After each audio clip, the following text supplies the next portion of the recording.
Salut, je suis Sylvia de Vakning. Bienvenue sur Déclic et Éveil, série de podcasts sur les flammes jumelles, l'amour, le couple, l'hypersensible, les HP, avec une vision apportée différente de ce qui se raconte. Thérapeute holistique depuis 2015, je t'accompagne pour te redécouvrir, pour redécouvrir aussi la vie qui te va rien qu'à toi, sans plus te cacher, ni te mentir, ni te trahir. Simple, facile, harmonieuse, et surtout pour aller droit au but. Nouveau sujet du jour, l'hypersensible et l'affirmation de soi. Derrière un hypersensible, et je mets juste ce mot hypersensible pour reconnaître au fait les personnes qui sont la même chose. Mais à l'origine, tous les humains sont sensibles, à part ceux qui ont déjà dans une maladie ou quelque chose au niveau mental, un manque de quelque chose qui fait qu'ils n'ont pas cette sensibilité ou l'empathie. Donc ce n'est pas le sujet du jour. Donc simplement, derrière un hypersensible se cache une douceur incarnée, une véritable gentillesse. Oui, j'aime à le rappeler, car on l'a oublié, on l'a enfoui. Et si je rajoute là, dans ce podcast, pour toutes ces personnes en parcours de flammes jumelles, de retour à soi à travers un amour véritable, on a oublié cette gentillesse et cette douceur, parce qu'on a dû endosser une manière d'être beaucoup plus yang. Pour l'hypersensible, c'est plutôt la dureté, la rigidité, cette force, cette manière d'être un peu plus masculine. Donc on l'a protégé de ce monde extérieur, si dur, si rigide, si éteint, si mort.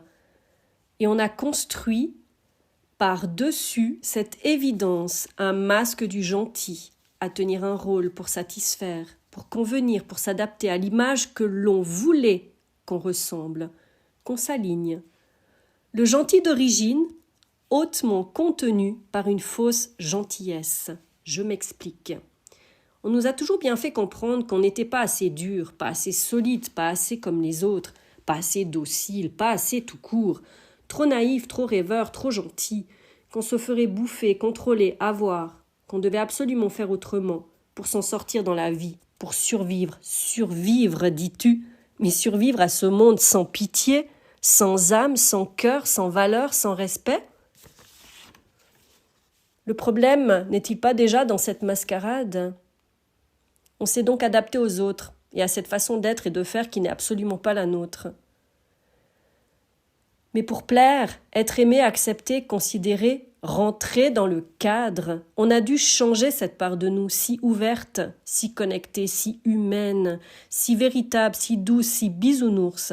Cette gentillesse de cœur, cette empathie de ressentir absolument tout ce qui nous entoure, ce qui permet d'être avenant, prévenant, prévisionnel dans le besoin d'autrui, qu'on peut préparer d'avance, qu'on peut amener d'avance ce que les autres ont besoin sur l'instant. Oui, c'est une de nos capacités innées de lire en l'autre, en les autres.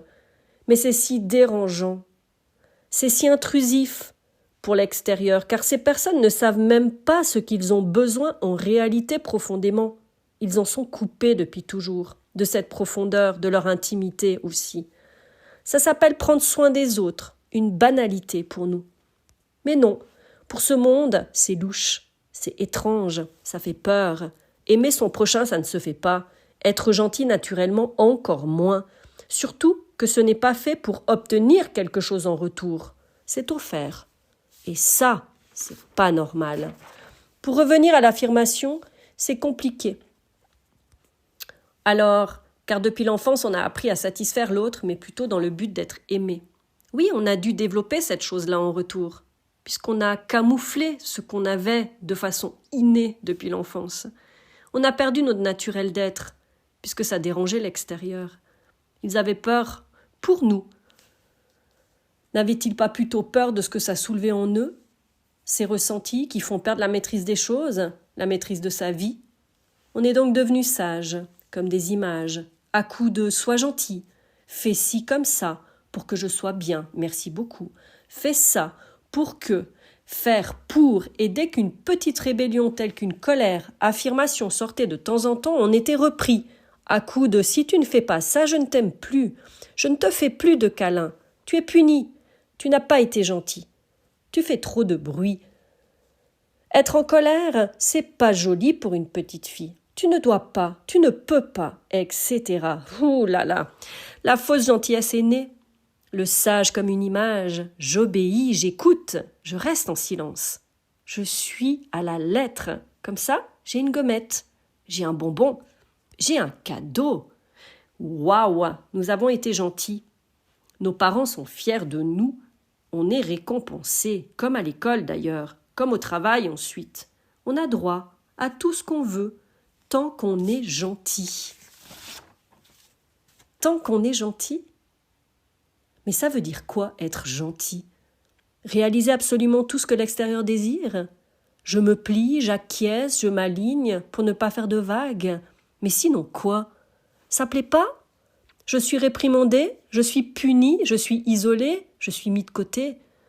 Cette gentillesse-là est faussée, car elle est utilisée dans le but d'être acceptée, ne pas faire de vagues, ne pas déranger, se taire et rester à sa place.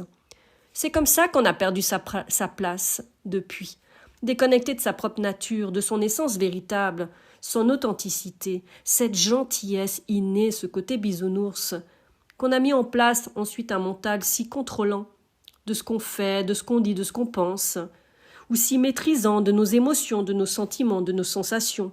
Ah non, non, ça je peux pas. Oh, non, je peux pas dire, c'est mal vu. Ah non, non, non, non, ça je peux pas faire, ça va pas.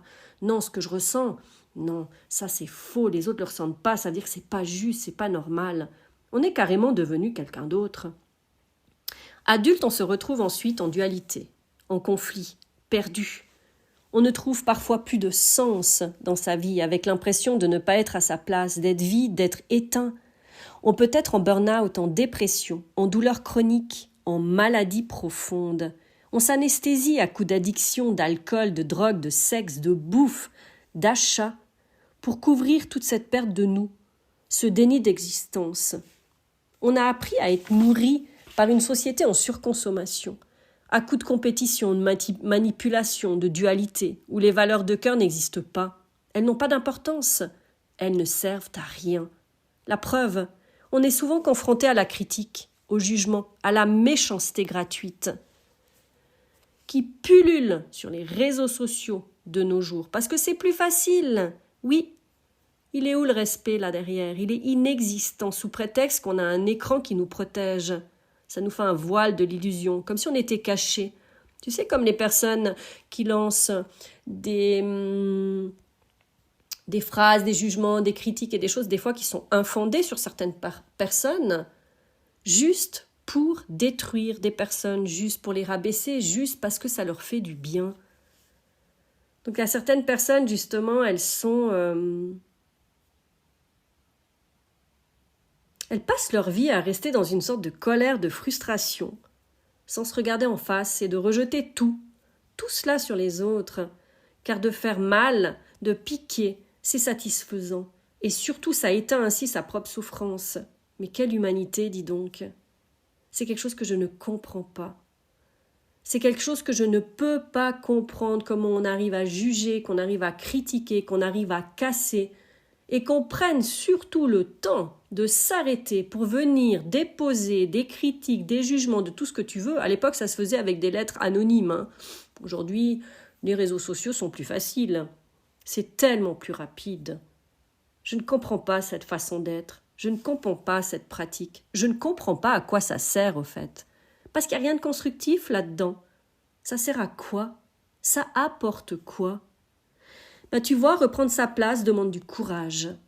Rester ouvert dans sa nature profonde, que tout un chacun a à sa naissance, à moins d'être atteint d'une maladie mentale, ou que sais-je, comme je t'ai expliqué au début. Où l'empathie et le ressenti n'y est pas d'entrée. S'affirmer, se positionner, faire face, amène à une autre face ensuite.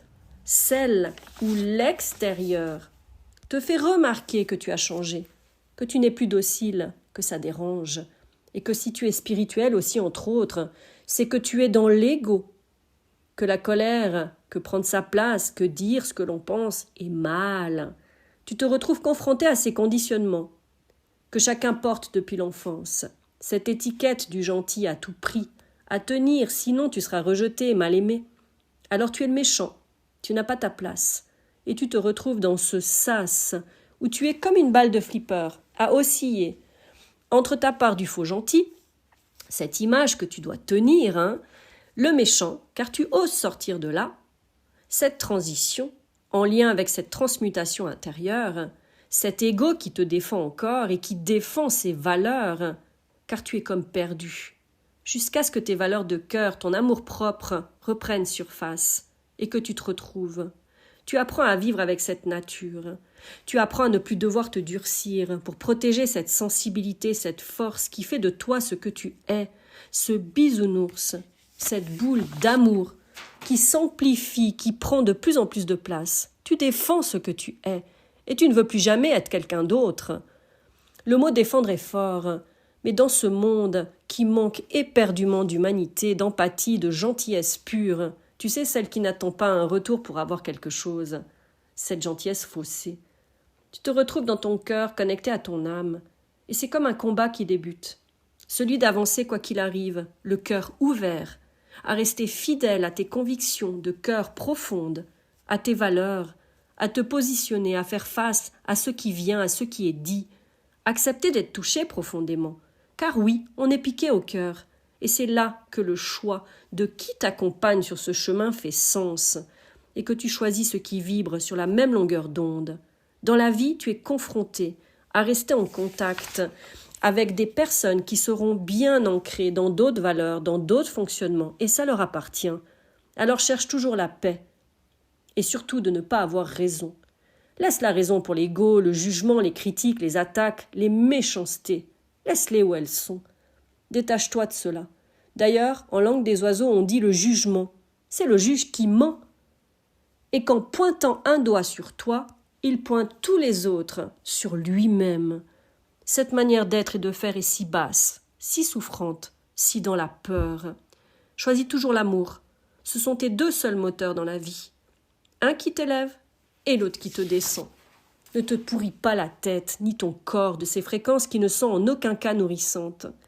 Quand tu te retrouves, tu ne permets plus cela. Je ne dis pas de se cacher derrière, d'acquiescer et de se taire.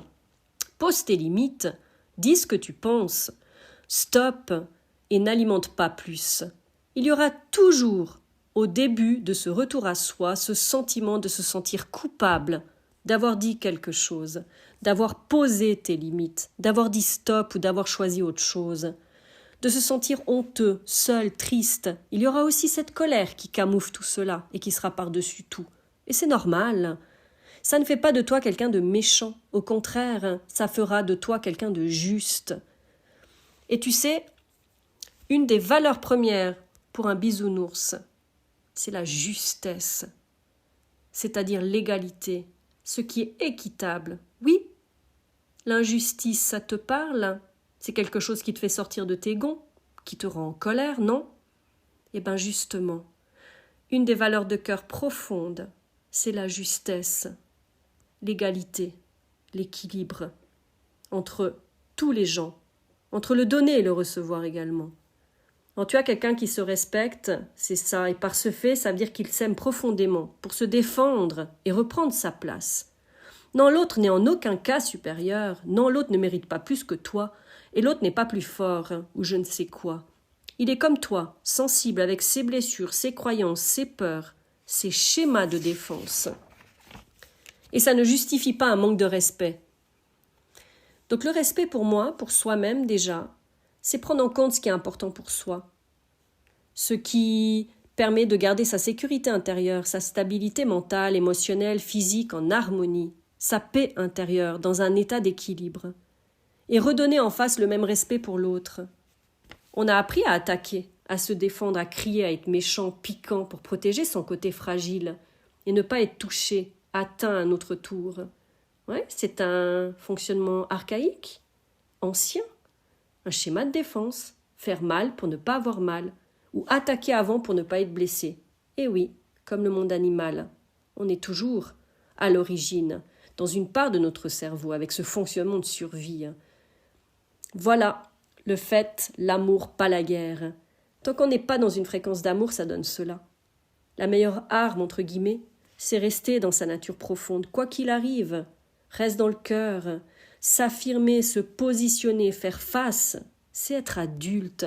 Et tous ces petits conflits et ces petites attaques et ces petits trucs, c'est simplement la cour d'école, avec une immaturité émotionnelle. Et c'est toujours l'enfant intérieur qui réagit. Mais oui, tu sais, l'enfant blessé, l'enfant piqué, il réagit, il est en réaction. Et tant qu'il y a des réactions, c'est qu'il y a des blessures. Donc régler les choses à l'extérieur avec discernement, c'est tout un apprentissage pour se connecter à sa part d'humanité. Merci d'avoir écouté ce podcast. Si tu aimes mon travail, si tu aimes ce que je te raconte, si ça te provoque des sensations, des émotions et même des déclics, et que ça te permette d'ouvrir des portes de conscience dans ta vie, mets un pouce, abonne-toi, partage pour que le plus de monde puisse aussi, à son tour, percevoir et ressentir la même chose que toi. Si tu as besoin d'un coup de pouce, tu trouves toutes les informations sur mon site, sur www.vakning.ch. V-A-K-N-I-N-G. À tout bientôt pour un nouveau podcast, un nouveau sujet sur les hypersensibles, sur les HP, sur les flammes jumelles, sur l'amour, sur le couple et sur notre propre éveil de conscience.